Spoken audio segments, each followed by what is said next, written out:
sale alguien complejo, salen los gráficos, los comentarios, que fuiste más fuera.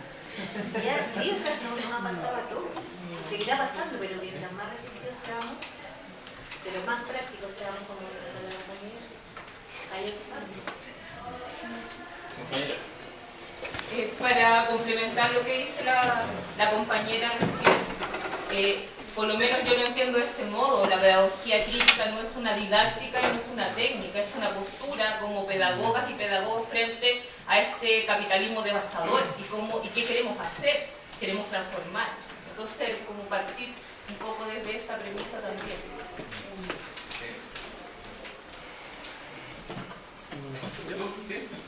Sobre el tema que decía la compañera sobre la formación docente, la importancia que tiene también, como decía ella, en las universidades, en el tema de que también esta formación del docente tiene que ser construida a través de la democratización de los espacios.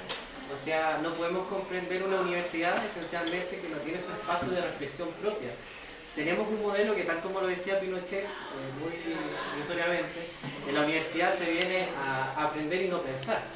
Entonces, se rompe esa lógica y tenemos que romperla porque todavía tenemos con un sistema de formación que viene formado desde la dictadura, implantado por el neoliberalismo, en el cual la universidad recién hoy en día está discutiendo si realmente se tiene que repensar la carrera docente. Desde la misma universidad sus propios estudiantes están diciendo, bueno, tenemos que hacer esto otro, porque tenemos profesores que, por ejemplo, en el caso de historia, que son excelentes historiadores pero no son pedagogos. Entonces no hay una reflexión continua de la pedagogía, sino se forma en contenidos pero no se acepta más allá que el estudiante también puede hacer la construcción de ese conocimiento y que puede aportar a la construcción de la formación docente.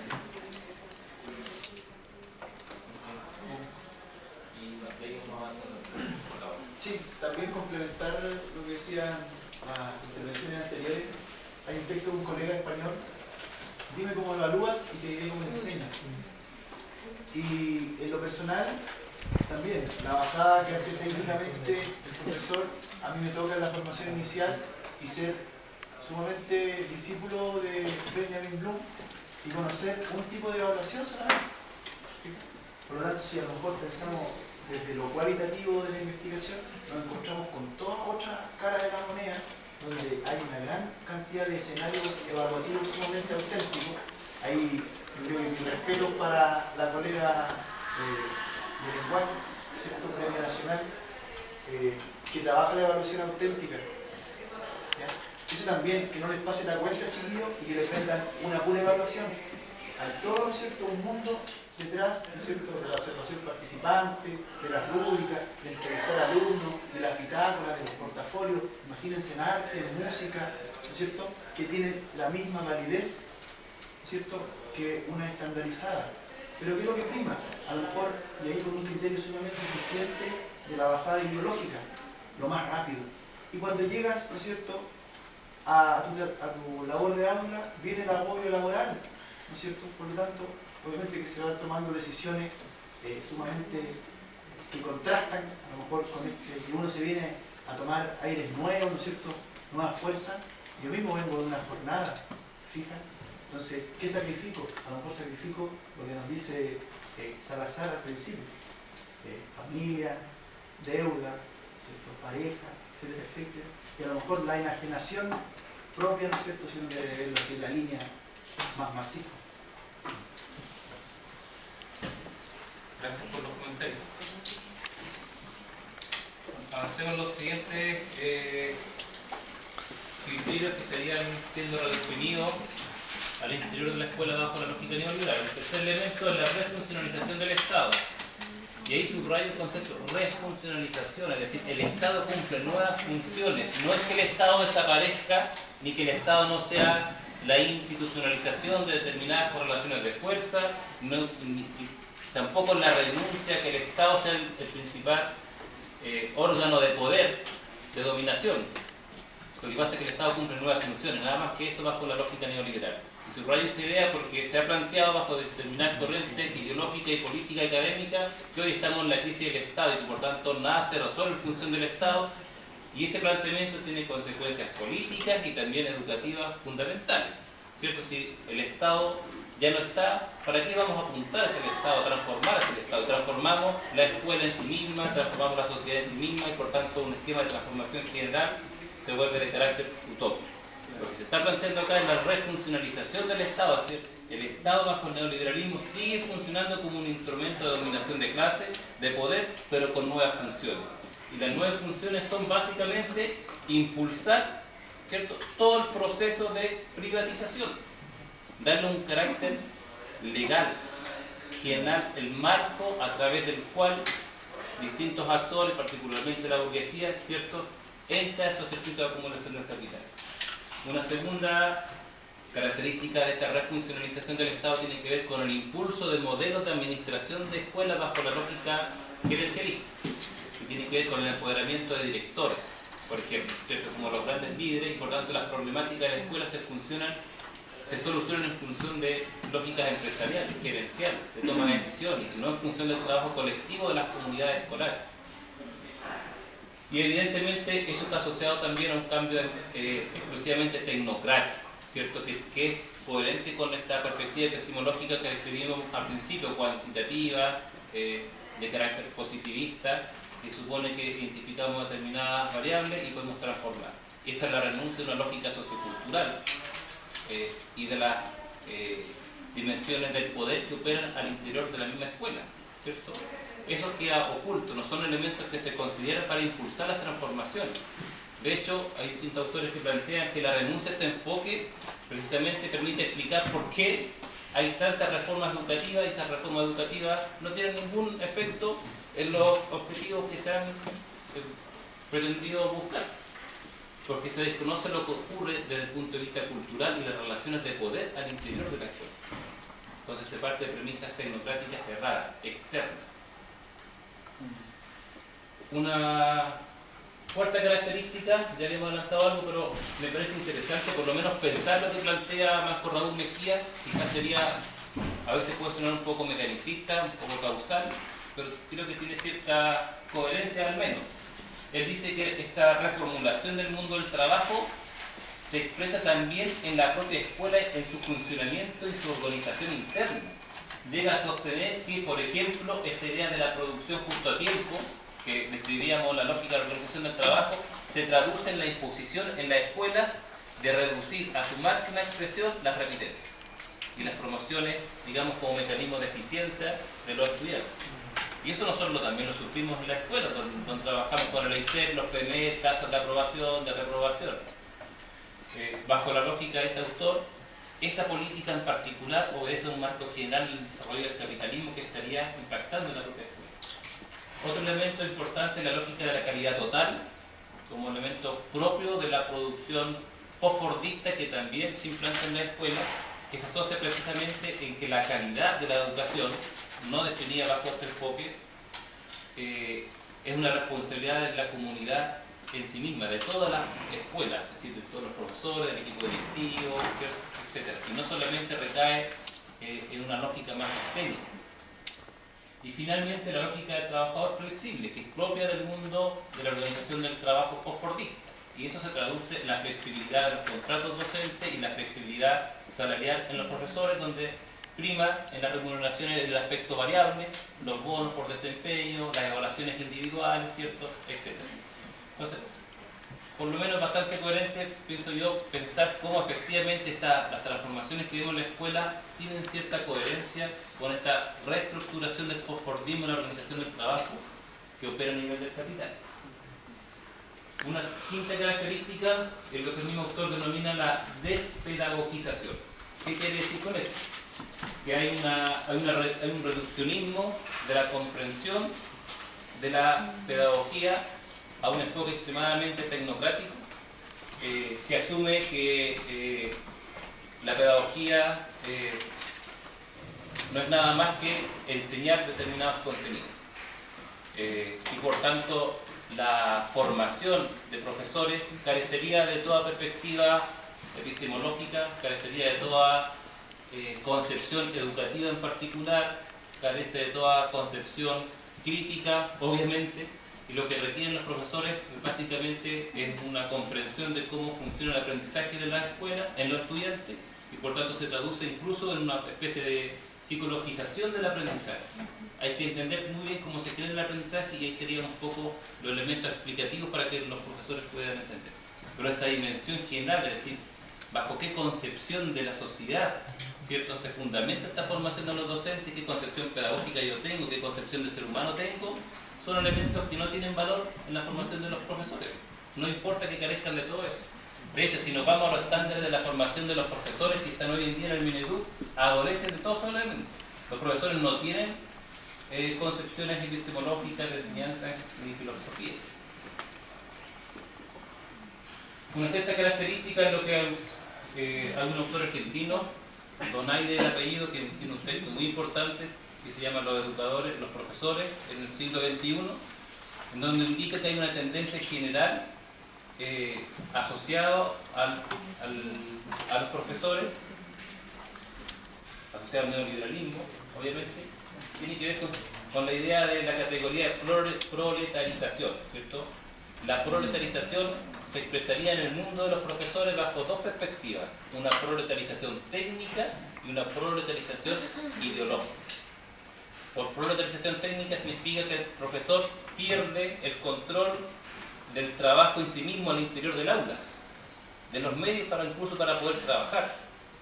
Y eso, al parecer, tiene cierto sentido cuando hace un par de años atrás, yo no lo sé hoy está vigente, para los profesores de educación básica les pasaban estos packs, ¿cierto? ¿Todavía se los pasan? ¿Puedes describirte un poco?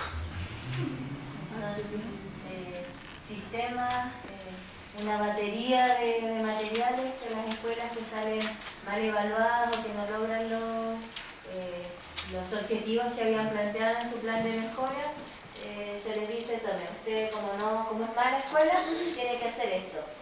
Y en las planificaciones te dicen, minuto 1, saludar, minuto 2, preguntar esto, minuto 3, te describen exactamente, o sea, ningún espacio para que el profesor o profesora sea profesional. Es simplemente un aplicador, una batería que entrega el ministerio. Esa acción en particular, entonces, en términos más abstractos teóricos, pueden ser entendidos como la lógica de la proletarización técnica del trabajo docente. Cuando hablamos de la proletarización en la dimensión ideológica, es la renuncia por parte del profesorado a discutir sobre los fines de la educación. Los profesores no están en esa lógica, solamente se remiten a enseñar lo que dicta el Ministerio de Educación. Pero abrir una problemática sobre los sobre los fines últimos, sobre cuál es la concepción del ser humano, la concepción de educación y qué piensan los profesores al respecto, es propia de la proletarización ideológica, que serían fenómenos nuevos históricamente o muy radicalizados bajo la lógica del neoliberalismo en educación. Evidentemente esa concepción es totalmente antagónica a la concepción que levanta la pedagogía crítica, que es el docente como intelectual o trabajador de la cultura, que sí precisamente discute sobre los fines de la educación, que sí dispone, ¿cierto?, de los instrumentos que él quiere trabajar con sus propios estudiantes, porque no es un técnico, no es un proletario, ¿cierto? Recordemos que la concepción básica de la proletarización, cuando se desarrolla la proletarización bajo la lógica del capital, corresponde a esta disociación entre el trabajador y sus medios de producción. O sea, el trabajador ya no es propio de sus herramientas de trabajo, ni ya no es propio de la tierra, y por tanto es un sujeto aislado, que para poder sobrevivir tiene que venderse y entrar a la lógica del mercado. El profesor haría lo mismo, pero bajo una concepción ideológica y técnica.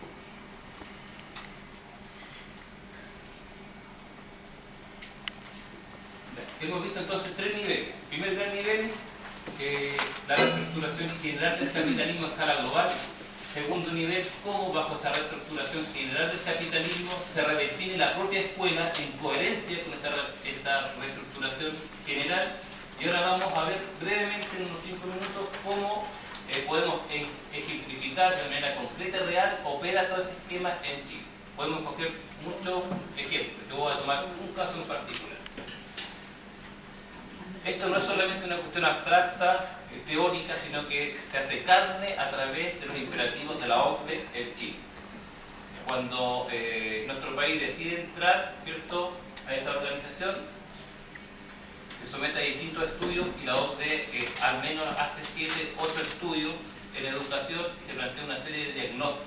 Y a partir de esos diagnósticos también se plantean propuestas en concreto. Algo que es muy gráfico a propósito de la actual coyuntura tiene que ver con la formación inicial de los profesores. ¿Qué plantea la OCDE en esta lógica?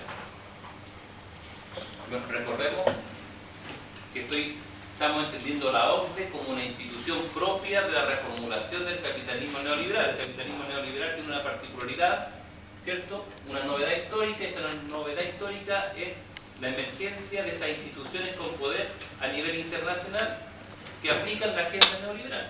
En este esquema estamos hablando de la OCDE.